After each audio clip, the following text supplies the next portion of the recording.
Hi, welcome to the OpenACC workshop presented by the NSF XSEDE program.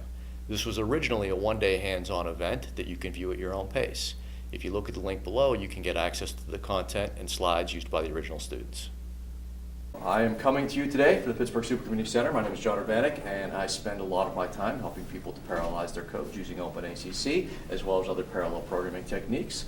And these days, a lot of that stuff also glues in tightly with big data and machine learning. So it's an ecosystem that I will have an opportunity to explain to you how these pieces fit together.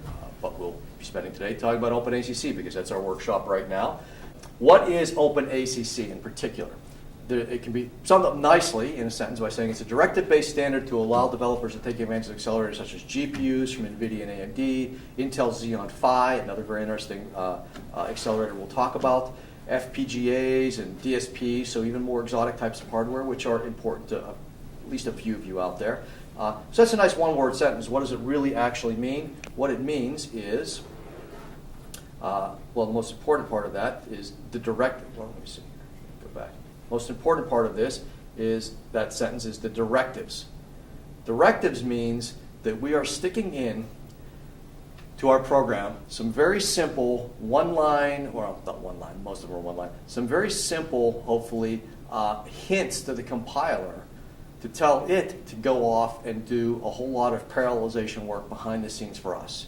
So we're not having to go back and rewrite our algorithms from the ground up. Instead, we're taking our existing serial code and we're sticking in these hints, and it tells the GPU how to basically parallelize. In our case, we'll see from examples today, a large loop, for example.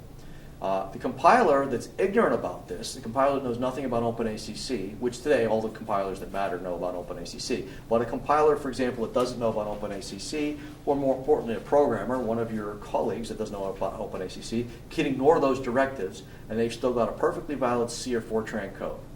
So as we stick directives in our code, we are giving these hints to the compiler about how to run things in parallel, but the parallel code or the serial code that's left behind is still valid serial code. So somebody that doesn't know about our hints and just can treat them as gibberish. As a matter of fact, we'll see that they just look like comment statements in syntax to the compiler.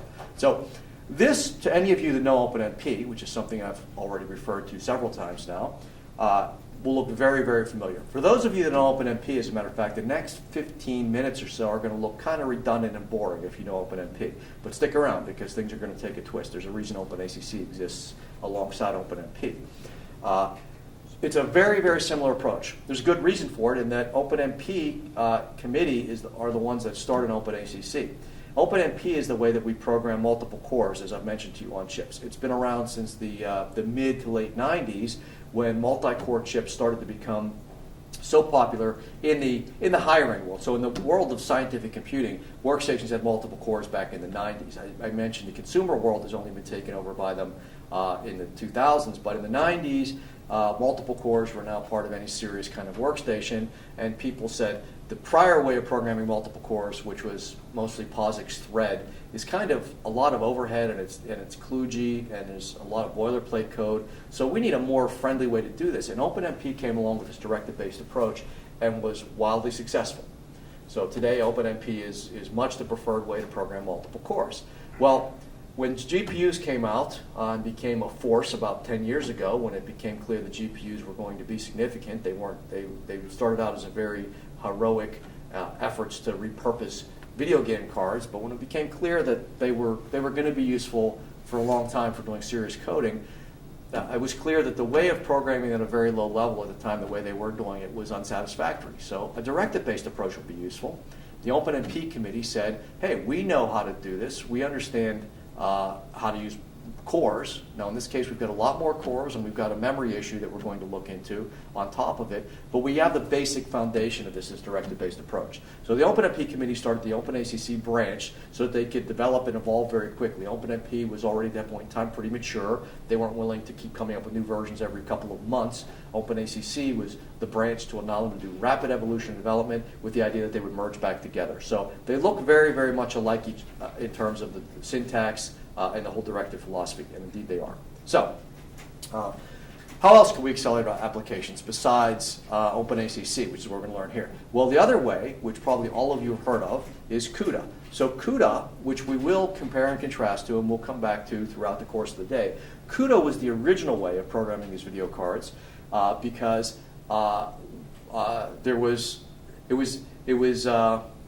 well, I think it's almost impossible to avoid the history of it. The very first programmers to use video cards were guys that said, hey, I know that this video card sitting on my desk, sitting in my machine that I'm using to play Quake with, I know this video card has a lot of math capability embedded in it. It's got a lot of flops. I use the term flops today, floating point operations per second. It's basically one way of measuring how powerful your hardware is, or how many operations your code does. How many floating point operations, typically 64-bit math for scientific computing, how many 64-bit math floating point operations can I crank through? And the geniuses around the turn of the century realized that this thing sitting on my desktop playing video games has a lot of math capability locked in it. It's dedicated almost entirely just to rendering video frames, but the hardware can do some math. So can I get some math out of this thing? And if you programmed it with shader languages, basically the commands, the very low-level commands that are meant to draw frames, to draw video game frames. If you use the shader languages to program math out of the card, you could actually make it do useful things. Now that is a very heroic and difficult way to do things. However, NVIDIA kind of embraced that and said, we're going to aid and enable this, these guys doing this crazy stuff here. We're going to help them. We'll take our shader language and kind of tweak it into a little less crazy of a form called CUDA, which will be a way of programming these video cards that is still low level, but at least not insane. And so CUDA was born, and CUDA was the way to program these cards, and CUDA was how we all did GPU programming for the first 4 or 5 years of doing any kind of serious scientific computing on GPUs.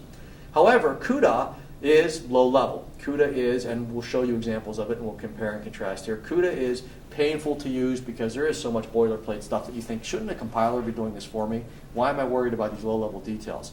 Furthermore, this low-level stuff is changing from one generation of GPU to the next, and GPUs are still rapidly evolving. Every 18 months or 2 years, new generation of GPUs coming out. I got to go back and tweak all of my code massively. So it smelled a whole lot like the way threads were back in the 90s, as painful for no good reason.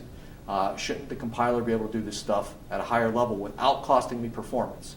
Knowing things at a higher level when it costs you performance is one thing. You know, saying I'm going to do something in Python instead of C means you're willing to trade off performance, but you know that up front. On the other hand, when you do a lot of low-level stuff over and over and over boilerplate code, you go, wow, the compiler could do this for me without costing me any performance. And that's the case with OpenMP versus threads. That indeed is the case with OpenACC versus CUDA, is there must be a better way of doing stuff where I don't have to time after time after time keep wasting my time doing low-level things that are obvious. That's what compilers are good at. That's where OpenACC comes from. Now, the other way, and maybe the most attractive way to do programming, is that somebody else already wrote the code for you, most of it, and all you need to do is steal some of it, and that's what libraries are. You would, today, if you were writing a code to do a matrix multiply, or to find eigenvalues of a large array, you wouldn't write the thing from scratch, unless you're trying to prove to yourself you understand how it really works, always a noble effort. But you'd be silly to write the thing from scratch. Somebody else has already written a library that does that for you. You're just going to grab it. So linear algebra libraries are available everywhere and every platform that you'd ever write any kind of math code on. Well, the same is largely true these days with GPUs for all the basic libraries, the math libraries to do linear algebra, for example, as well as things like FFTs, image processing. There are lots of libraries, we'll look at them, that are done already. You'd be silly not to use them because they're not only save you time, but they're usually optimized very, very well at a low level that you wouldn't want to get involved with. So if you can grab libraries, that's great. OpenACC also allows us, and that's why I broke it out as a whole separate talk this afternoon, a short one albeit, but still an important one. OpenACC allows you to use the many, many libraries, mostly written in CUDA, that exist for accelerators these days. So if you've got an application and you want to use an accelerator, so you can do it the old school way of writing CUDA code, low-level CUDA code. You can hopefully find libraries to do some chunks of your code, but the by far most productive way to do things and still get good performance is OpenACC, as we'll see. So we're going to stay very high level. We're not going to need CUDA or its open source alternative, which is OpenCL. And we'll talk about, again, I'll come back to these things after we've done some GPU programming. I can make more sensible comparisons and contrasts with other things. So we won't need OpenCL or CUDA. We're going to find as we do things here that by sticking in our directives, we're going to stick with our original serial code. We won't have to go and fork off a separate code, which is now only for our accelerator, and we've broken things, and the people that are working on this project with us are no longer on the same page as us. Instead, we're going to see the directives. We're going to be able to preserve our original code as we turn it into a GPU code. We're going to find that we can get some very, very good performance out of this. I, as a HPC programmer, I'm fixated on performance. I am unwilling in most cases to trade off performance for convenience, for high level, for high productivity language that, as they call languages that allow you to quickly whip a prototype together. High productivity at the cost of performance, to me, is not something that's attractive when you're running on machines that cost tens of millions of dollars to build. I think you should put the effort in to make the code run fast and efficient. However, the greatest situation is when you don't have to trade off between the two, when you can do something that's efficient and high level. We'll see OpenACC gives us that prospect. It'll be very portable. Everything we're going to learn today is going to be portable. You're going to be able to run it on your laptop line for line. All the examples we have today, if you want to install OpenACC on your laptop, which you're perfectly capable of doing, go ahead and do it, and the things will run just fine. And this last one here is really, really important for any of you that have experience. Those of you that are just getting into any kind of parallel programming right now, which I expect is probably most of you, might not appreciate that the ability to go after one subroutine at a time and improve it, which is how we'll do things today. We'll even go after one loop at a time. The ability to go after one loop at a time or one subroutine at a time and make your code more parallel is fantastic, but not to be taken for granted. If we use something like MPI to make a code run in parallel, we have to understand the entire code. We have to take a step back, look at the whole code, maybe do, I won't say a ground-up rewrite, but a substantial rewrite of the code to make it parallel. With directive-based approaches, you hope, and it's entirely possible, that you can just go in and attack a few hotspots in the code and get a substantial performance improvement with just that very focused investment. You can be completely ignorant of the other 40,000 lines of the code that were written by some grad student that left 3 years ago, and you don't want to know anything about that part of the code. You don't have to touch that. So this incremental approach is a wonderful thing. We'll see how that comes to be. Now, OpenACC is an actual standard. I've already mentioned that. It's now on its 2.5 version of the specification. It's been around for a while, but it is a standard. It is not a proprietary thing. It's not controlled by a few people that are pushing it in one particular direction or another. It is now fairly widely supported in lots of compilers. The one we're going to use today, though, the PGI compiler, is my favorite for doing this kind of work because they've been supporting this long. They're now owned by NVIDIA, so that gives you a clue of what their focus on. Their focus is on making GPU code run really, really well. But GCC now has it, although if you're going to use it in GCC, definitely use a 6.0 version. But I would suggest if you want a free version of it, probably get the PGI Community Edition. So the compiler we're using today has a community version of it. It's available for free. Has some minor trade-offs versus the licensed version that we're going to use here. I don't think they'll have any impact on most of you. So take a look at that if you want to download a compiler and do this stuff on your own laptop.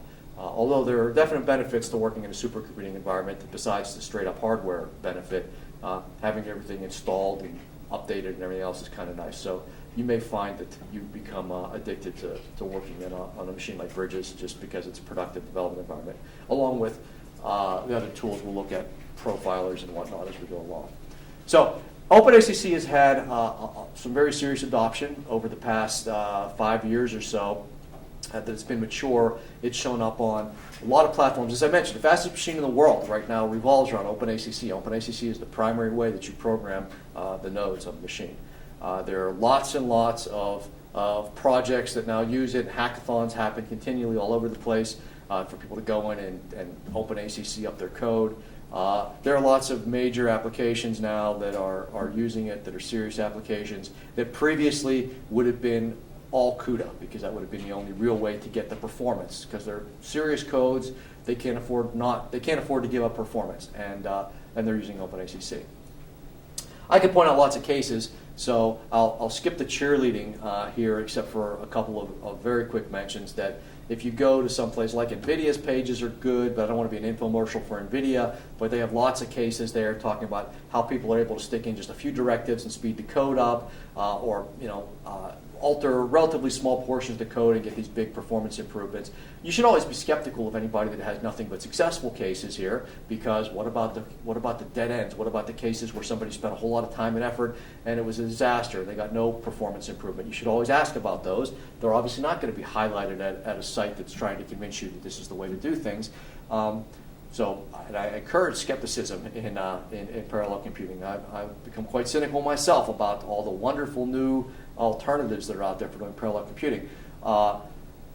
In this case here, by the end of today, you'll see that it's possible to try your code out, to try to implement some of these directives in your code with a relatively minor investment in time and see if it's worth your while. So it's not a huge investment to give it a shot and find out if you're going to be one of these. But I will point out the one case I will talk about. It's the last one I'll talk about. I like it because it's a pretty persuasive. It's a pretty compelling example of how well OpenACC can work at the highest levels. There's a code called S3D. It's a fuel combustion code that's been developed by the national labs for a long time. It's run on every supercomputing, leading edge supercomputing platform over the past 20 years as they developed the code. And it's one of those cost as no object. This is a very important code for strategic reasons. So they'll run on whatever hardware they think will enable the code, and they'll optimize it for that hardware. And so this code was ported to GPUs early on, and it was done with CUDA, and it was done with very, very good CUDA programmers, as a matter of fact, from NVIDIA. And so they decided to investigate whether OpenACC is worthwhile by saying, okay, let's port this to OpenACC, knowing that we've done a great job with CUDA. So when we do it with OpenACC, we'll also get NVIDIA people involved. We'll do the best job we can. It'll be a good comparison because we know that the CUDA case was done very well, and we're going to do the OpenACC case very well. And if one of them is much better than the other, or in particular, if OpenACC doesn't deliver here, we'll have a quantitative way to see what that gap is. So they did it. Code runs at 15 petaflops. 15 petaflops is very, very, very fast for any of you paying attention to benchmarks, especially for a real code. This is not a benchmark. This is actually a real, actual application. Runs at 15 petaflops. That's astoundingly fast for a serious application to run. Won a Gordon Bell Prize for how fast it runs. Anyway, very fast, successful code. And it is, no, actually, I don't think this won a Gordon Bell Prize. Maybe I'm wrong about that. But at any rate, it's very, very fast code. And if it didn't win a Gordon Bell Prize, I think it's because it's taken for granted. It's such a well-ported code. But the difference between OpenACC and the CUDA version was less than 1% in performance. And so they managed to modify less than 1% of the lines of code with these directives and still get equivalent CUDA performance on a code that was already CUDA optimized very, very well. So that's it. Now let's start doing some coding here. I hope that you're enthusiastic and convinced that it's worthwhile. Here's our first example of a directive here to accelerate a very, very simple loop. It's a loop that does nothing more than take a couple of vectors. And by vectors, I mean a one-dimensional array. So we've got a couple of one-dimensional arrays, x and y. And we're going to add them together, multiply one of the arrays. This is a common enough math operation. It's done so much in so many codes to do this with a couple of vectors that it actually has a name for it, SAXPY. And it's actually a linear algebra routine in most math libraries, because if you can use the math library to do it, it'll be faster than your serial code, as simple as this loop is. So this is an actual bona fide linear algebra routine to add two vectors together. At any rate, we've got the simple loop written out right here. And we apply this OpenACC directive. We'll look at this directive in detail here, so you don't have to puzzle it out yourself. But here's the directive. It's a directive we'll find is very powerful that accelerates this loop. Here it is in Fortran. We're going to do everything today in C and Fortran, or almost everything today in C and Fortran. The C and Fortran commands are almost exactly the same, except the Fortran ones. The C ones apply to the next block of code that they're in. The Fortran ones, Fortran doesn't have official blocks of code.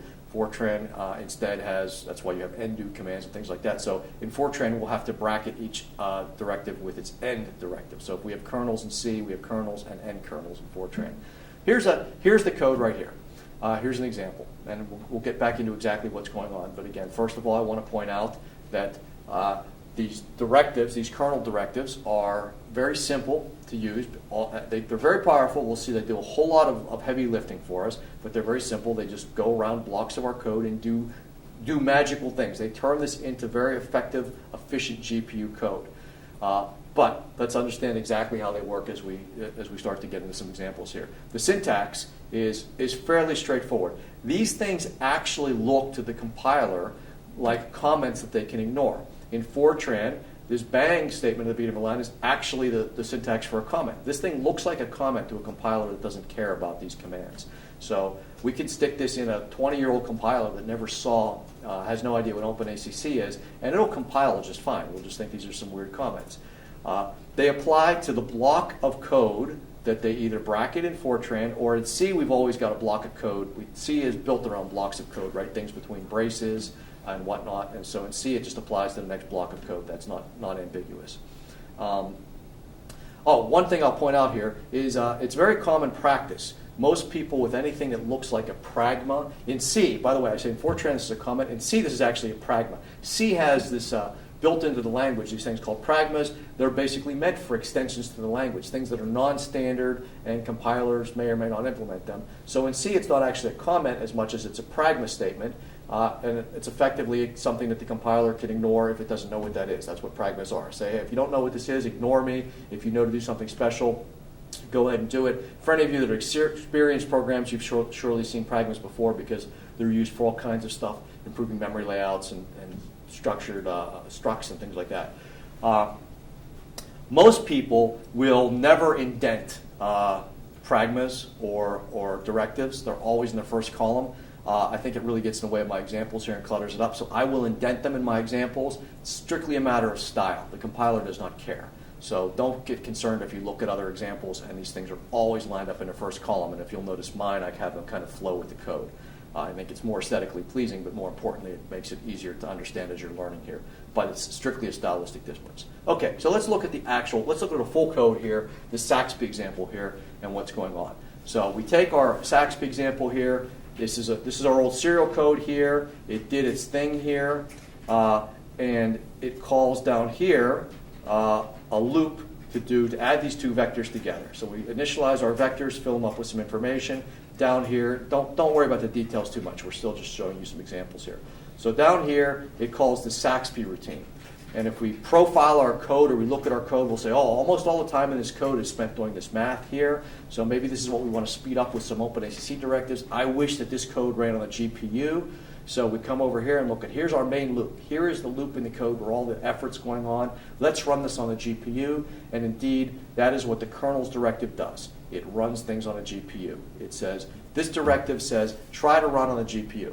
And if that sounds ridiculously simplistic, like it can't be that simple, can it? That is indeed the case here. So if we stick the kernel's directive in front of the loop, it says run this loop on the GPU. This is exactly the right thing to do here, and this loop will run on the GPU, and it will run much, much faster. Now, one other little detail I've got to point out here, it's important, is that we have this for C programmers. So Fortran programmers can tune out for a minute here and feel superior. C programmers, there's something here called restrict, and you might think that this is some OpenACC related command, and that's unfortunate because restrict is actually a standard C keyword. It's part of C99. It's been around for a long time. It's very, very important to understand in C because it allows your code to be optimized by the compiler. It should be used widely in lots and lots of code, and yet for many of you, undoubtedly some of you out there, it's the first time you're seeing this restrict keyword ever. You're not even aware it's part of the language. It's important in general to get good performance. It's really important here for OpenACC because this keyword, which again you should probably already be using in your serial code or not, this keyword gets rid of the biggest problem that C has with performance optimization, which is that because everything in C is effectively a pointer, the array here called Y could actually be overlapping with the array called X. They could theoretically even be the same array. Y and X could actually be the same array.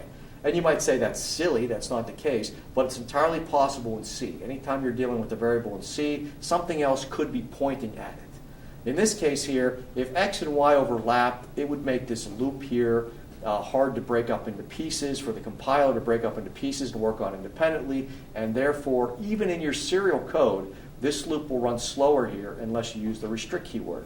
The restrict keyword in C, standard C, basically says nothing else is pointing at Y. you can treat y as its own independent thing. Don't worry about it being mixed up with any other variables. And again, it might seem obvious to you as a human being that that's the case here. It might seem stupid that somebody would do that in this particular loop, but because it's possible, it's the job of the compiler to be paranoid and to always be correct instead of being aggressive about optimization.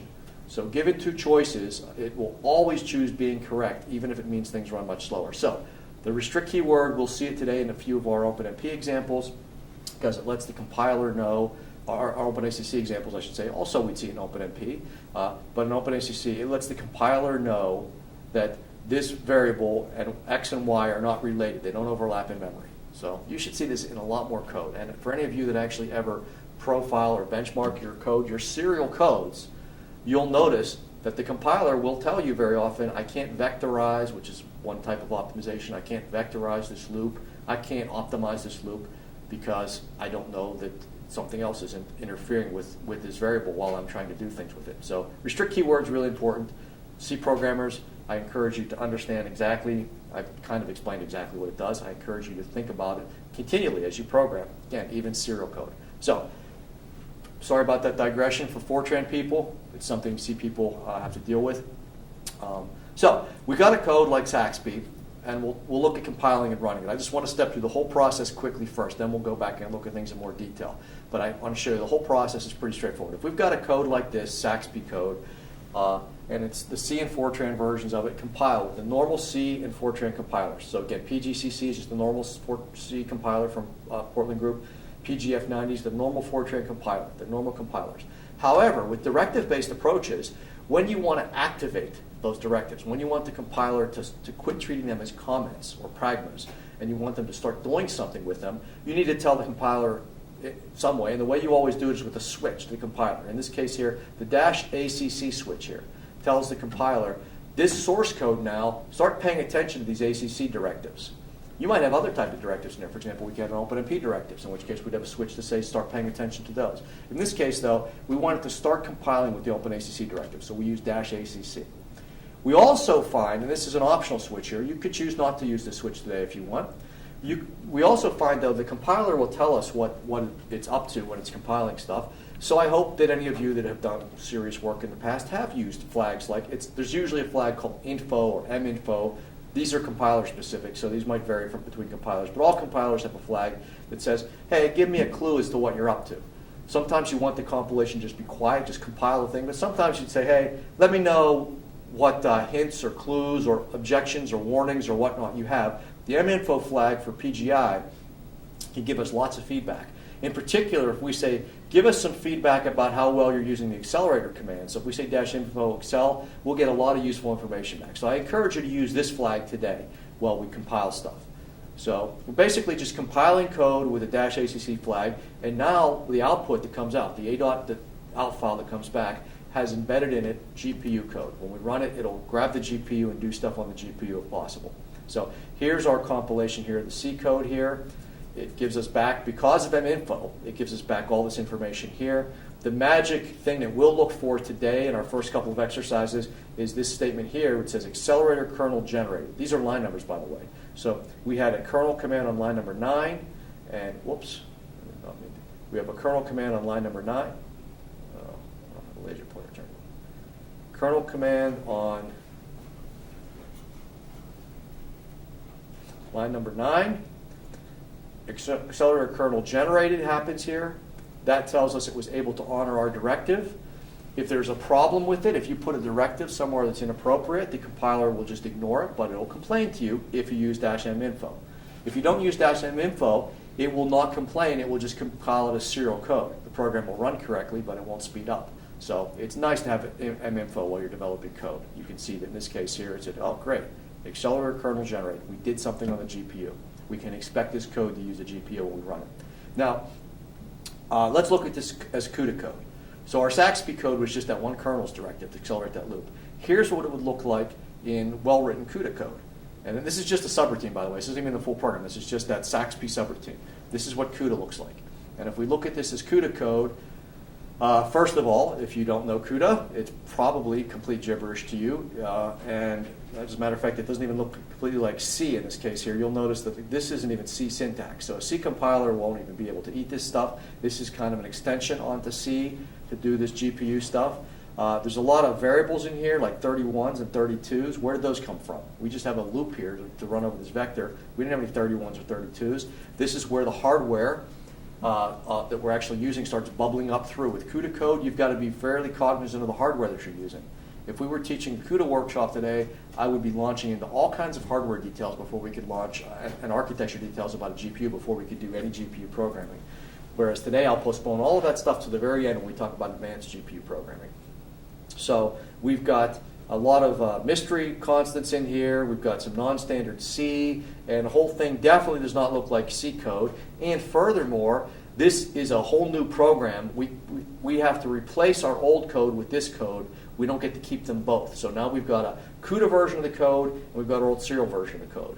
Not like just adding in this directive. So here's the Fortran version of this as well. So Fortran programmers just CUDA Fortran for you. Same issues. This is not standard Fortran. There are mystery variables in here. So this gives you some idea that CUDA programming is a much lower level, and it's much more involved with the hardware. Whereas again, here's the complete SAXPY code. All we needed to do was add in this kernels command right here.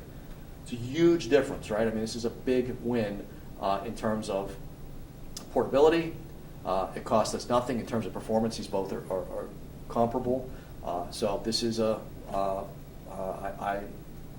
not oversimplified. This is a real win. This is I'm not. There's nothing more I could do really here to improve the performance of that particular loop. Actually, there's a tiny bit more I can do, and I'll talk about optimization later, but it buys us very little here.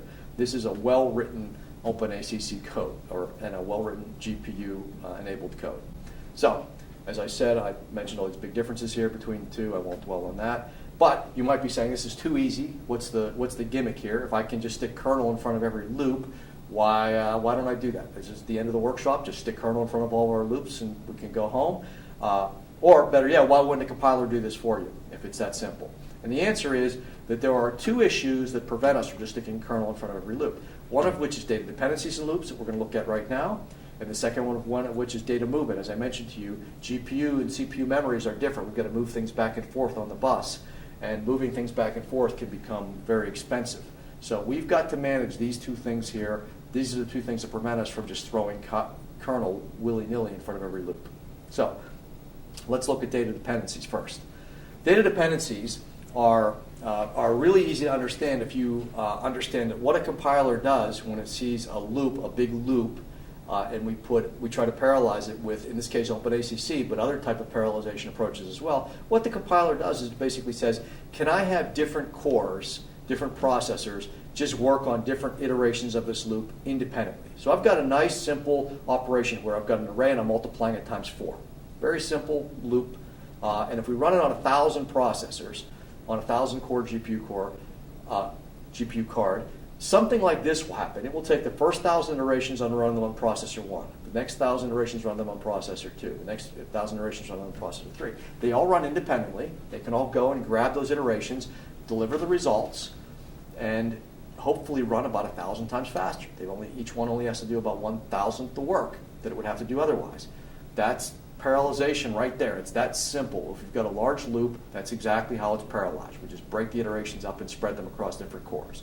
So that's very simple, and that's why kernel's command can be very simple.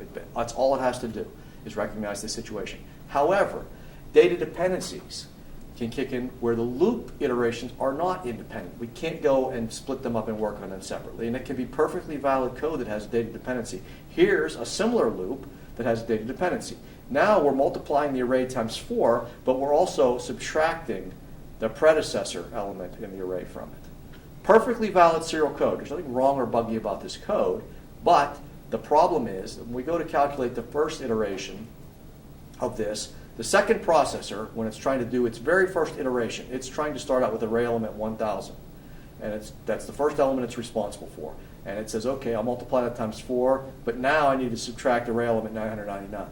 Array element 999 has not been calculated yet. Processor 1's responsible for that. It's way back on element number 0. It hasn't gotten there yet. So the result is not available yet, and so processor 2 has two choices. It can either wait, in which case it's got to wait 1,000 cycles for processor 1 to finally get there before it can start, or it can charge ahead and give with whatever random crap is sitting in here. And you might think, of course, it's going to have to wait, and that's for OpenACC, that's true.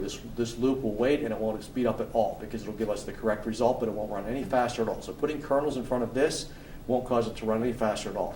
On the other hand, OpenMP will go ahead. OpenMP has a different philosophy here. OpenMP, as I said, is a predecessor to OpenACC. OpenMP always listens to you. If you parallelize this loop with OpenMP, it's going to charge ahead and it's going to use whatever random variable stuck in here, and the result's going to be what is almost certainly just wrong. It's going to be broken. So with OpenACC, we don't have to worry about breaking things so much. It'll just won't speed up at all. It won't be able to do anything useful. This is a data dependency.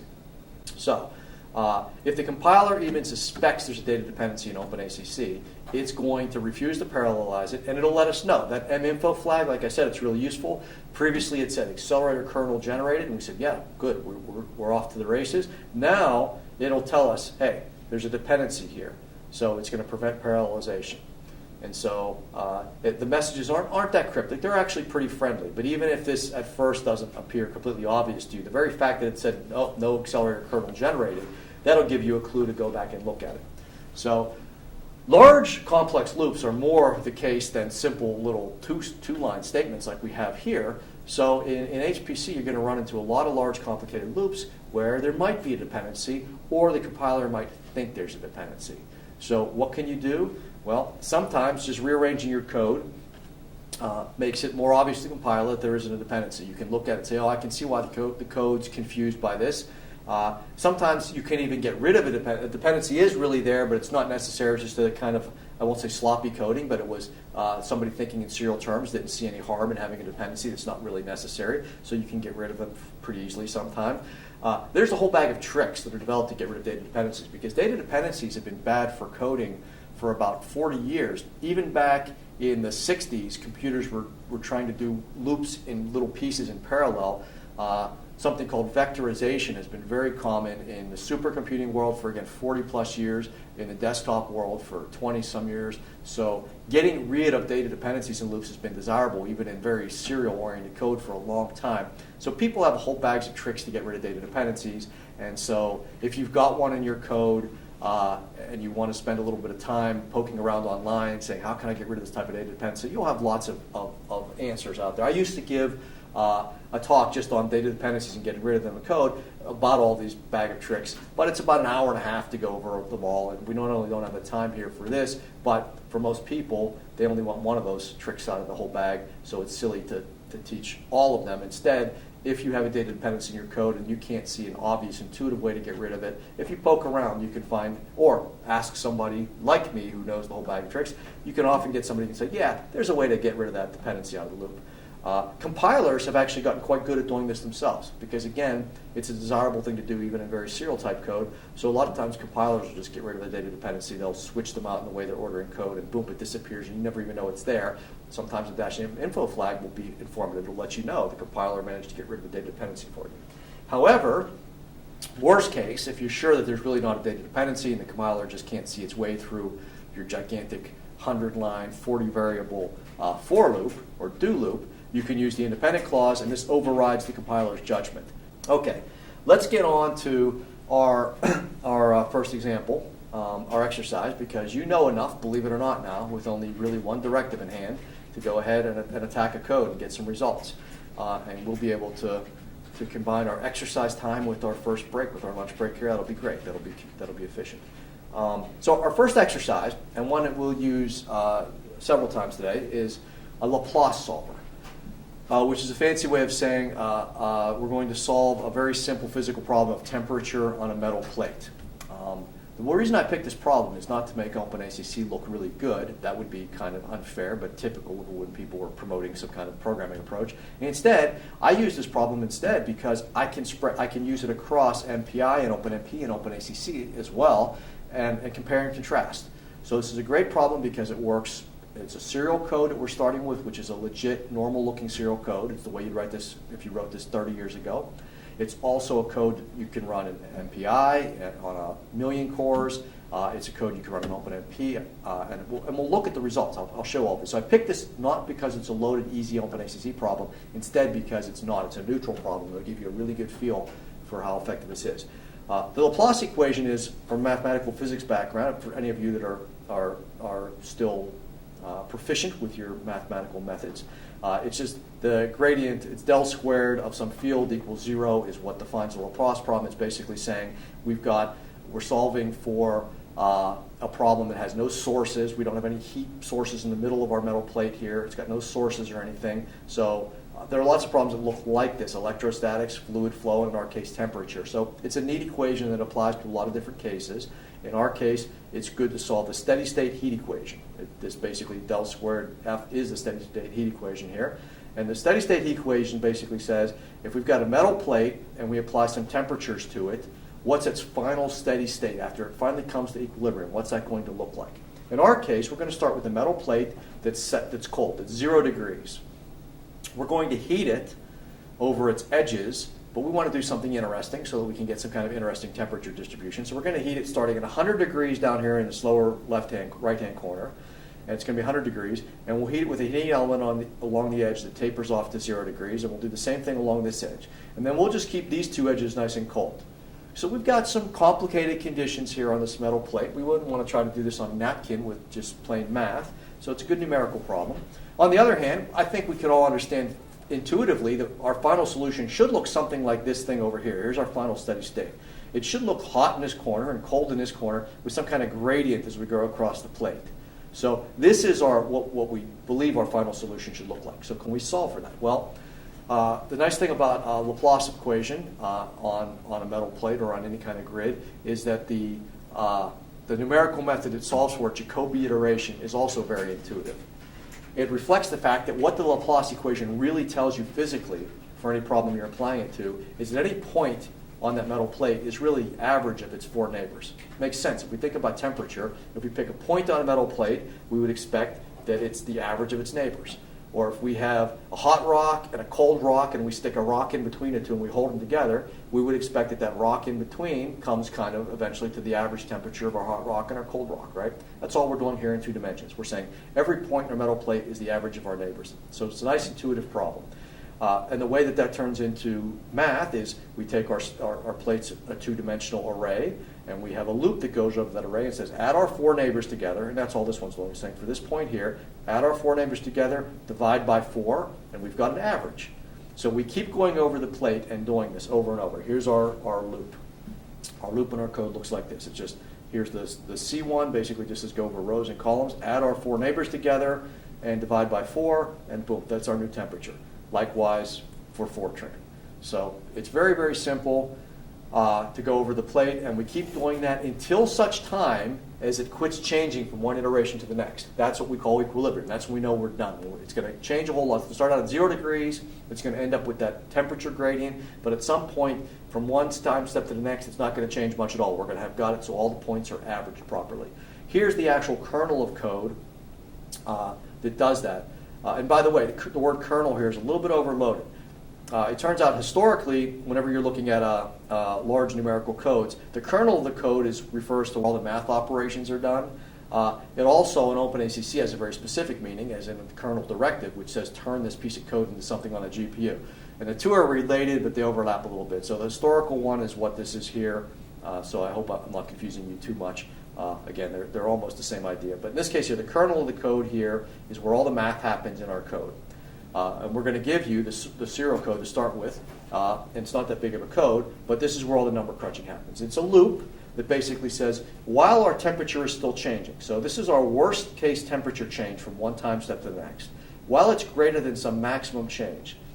And also, the user can type into this code a maximum number of iterations to run. So the user can say, only run for 100 iterations. I just want to see how far you get. So we can have both a temperature tolerance and a user maximum iteration count. So while both of those are still good, while our temperature is still changing and we haven't exceeded the user's iteration maximum, let's go and solve this using the Laplace method. Let's go and average our neighbors. And we're going to look at the Fortran one in just one slide, by the way. So Fortran people, you can follow along here. They're very similar codes, but we'll look at the Fortran one in the next slide. So we're going to solve this iteratively to get the Laplace equation results. And then after we've done that, after we've gone over the plate and solved for it, we actually need to make a copy each time step of our result, because if we go right ahead and jump right back into solving this for the next time step, some of our results that we're using are going to be updated on our metal plates, or we've got our neighbors to the left, right, up, down. Some of our results might be ones from the last, if we start going over the grid again, if we only have one grid and not a temporary copy and we go over it, when we start going over that grid and looking at our neighbors around our central point, some of our neighbors are going to be from the last time step, some of them will be from this time step, so some of them will be updated, some of them won't be updated. It'd be kind of messy and nonsensical. So instead, we have the last time step and we have the current time step. And we're figuring the current time step data, we refer to the last time step. So we're not tripping over ourselves by trying to have one temperature array. Instead, we have a temperature last and a temperature array. So in order to set temperature last, we need a loop. After we find our new temperature, we go and copy into temperature last. That's what the second loop mostly does. But while we're doing that copying over, we may as well also look at each element and see how much changed, because we need to find out the worst element that's changed the most. When our worst element out of our entire grid has changed less than some tolerance, in our case, we'll set this equal to 100th of a degree. So when our worst element changes less than 100th of a degree, then we know we're done. We'll call it a day. So this does all the solving for our new temperature, for the new iteration. This copies the current array to the last temperature array and also looks for the worst case temperature change. And then this last little piece here, every 100 time steps dumps out some information so we can track our progress.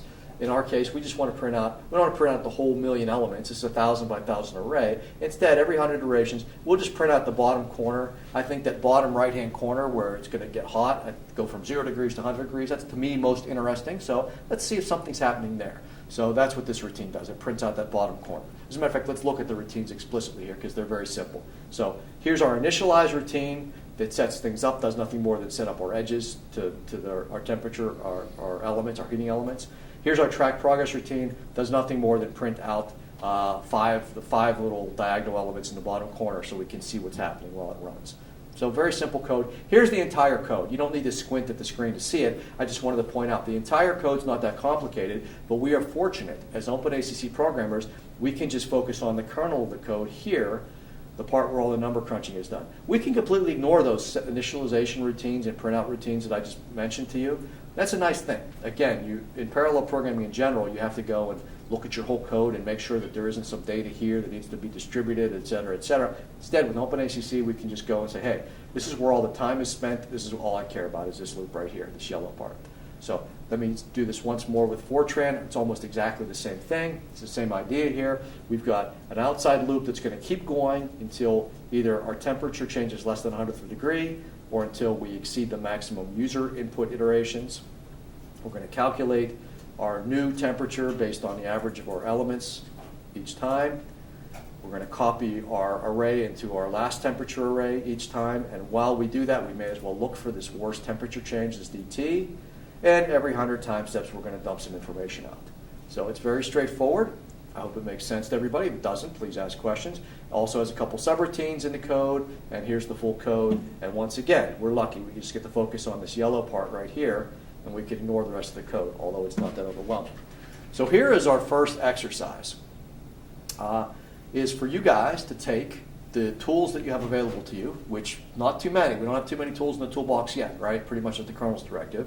And apply it to this code and see if you can get a speed up. So the exercises, you've copied over your exercises OpenACC directory. So if you go in there, you'll see sitting in there Laplace.c and Laplace.f90. So pick whichever one you want to work on. There are solutions in the solution subdirectory. No need to cheat just yet. I think we're all capable of giving this a first shot. So we're going to compile the code. And again, as you're editing the code and compiling it, the -acc flag will enable the code to run. It so happens on our machine, we have the latest cards on the machine. These Pascal P100s you're using today are the very latest cards from NVIDIA. They're incredibly fast and powerful, as we'll see in an advanced talk today, where I will dive into the hardware a little bit. So far, we're treating it as a black box, which is a wonderful thing that we can do that. But when I talk about the hardware later today, you'll see the Pascals that we're using are very powerful. The trade-off is we do have to, when we're compiling for the Pascals, they have some extra special flags. So to compile for the Pascal processors today, you will need to specify the architecture. So that's what this flag is. It says target. There's a laser pointer. Keep turning off on me here. So when we are compiling this afternoon on the P100s, you need to specify a target architecture. So when you compile with for GPUs, at compile time, as I said, it's spitting out an A.out. That A.out file will run on a GPU with a CPU, or if there's no GPU available, it'll just run on the CPU. It's nice. You've got a single executable that you can move around, and if there's no GPU, it'll still run and give you the correct answer. It won't run as fast, but matter of fact, it'll run much slower, but it'll at least work. So in that one binary that it spits out when you compile it is the GPU code and the CPU code combined. However, you might ask yourself, how does the compiler know which GPU type it's compiling for? And the answer is it doesn't, and that's how you tell it with this flag right here. So we're going to tell it that we want to compile for these CUDA 8 Teslas, and that's a P100. Again, it's the latest, greatest GPUs available, so it should be fun for you to compare results if you have slower GPUs and you take stuff and run there, or you run on your laptops or whatever. So the -TA flag will compile that. We're going to compile the C or the Fortran codes that you edit and add some kind of directives to it. Again, you've only got the kernel directives to work with. Now, if you use, as I said, the -minfo flag, it will be very helpful in giving you some additional output to tell you what's going on here. And most importantly, it'll tell you if it's able to generate an accelerator kernel, or it'll tell you why it can't. So look at the output here and see if you're having the effect that you hope you are having. As I mentioned, we have to use, because there are so many of us running on a limited number of GPUs, we have to use the batch thing. So after you've got your A.out, after you've got something compiled and you think that it's going to do the right thing, just type sbatch GPU.job and it will run. It'll take, for this first example, no more than a couple of minutes, even if it runs very slowly. The serial code takes a couple of minutes. Serial code, I think, actually takes about a minute. So it takes about a minute for the code to run at worst. Take about a minute, and then you'll have an output file that comes back that, like this, it will magically land in your directory. If you look at that either with your editor or just the Unix more command, you can see what kind of timing results. The code has, in those lines that we didn't go through, it has some timers built into it also, so it times itself for you, which is nice. If you really get impatient, you can use the squeue command to see where your job is, but I think it's not necessary at all today. You could also change the number of iterations that the job does by looking in the job file if you want to edit it. I've set it to 4,000, which is enough to run all the way to completion, to where it's less than 100th degree temperature difference. You can change that if you want to. The whole job file that we're using today is just a couple of lines. So for those of you that would like to know what's actually happening with the batch system and the batch file, it's very simple, straightforward. It's kind of an easy way to learn how sbatch works. For those of you that care less about ever using a batch system, you can ignore that. So here's exercise 1, which we can get to work on now. The idea here with the exercise is you're going to take the code again, serial code. You're going to start with the serial version of it. I suggest you make a copy, call it something like _ACC, so it's clear that this is your accelerated version of it. So you can look at your serial code, keep it around to compare to or to revert to if you have to. So take your code, edit it, add any directives. You've only got one directive to work with, the kernel's directive, so you don't have to worry about which directive to use. Stick it where you think it will be effective. Compile, again, with it, the -ACC flag turns on those directives. If you don't put that in there, it'll compile and run as a serial code. It'll run just fine, but it won't speed up. So compile with a -ACC flag. You'll need to use the Pascals. You'll need to have this additional little command in there. I suggest you use -minfo to make sure that you're getting some information back, and that should work. One caution for those of you that are cutting and pasting, which I would be tempted to do as well, I will note that depending on your PDF viewers and whatnot, sometimes these dashes here go, instead of being the regular dash on your keyboard, turn into the extra long M dash. It will cause endless confusion to you because it will, when you go to compile these, it will get some weird error back from the compiler. And it's not even easy to see because the M dash and the dash are just a couple pixels different in length. So if you cut and paste this instead of typing it in yourself and you get a weird error back, immediately be suspicious that your dashes are weird and go back and change them. By the way, on bridges, your shell by default has built into your normal shell. You have command recall and editing, so you can use the cursor keys to move back on a line and edit commands. So take advantage of that. But at any rate, if you cut and paste these directions yourself instead of typing them in, which is fine. I'm lazy like that myself too. If you do that and something weird happens, make sure that your PDF converter or whatever hasn't turned these dashes into long dashes. It's maddening, but browsers and whatnot have a tendency to do that. Okay, so whoops, don't want to go to solution. So go ahead, try this exercise. To run it after you've got an a.out, type sbatch gpu.job. That will run the code. Currently it's at 4,000 iterations. It'll run all the way to completion. Like I said, it takes about a minute or less. Look at the output that comes back and see if the timing results in there are what you hope they are. And you can compare the serial and the OpenACC version.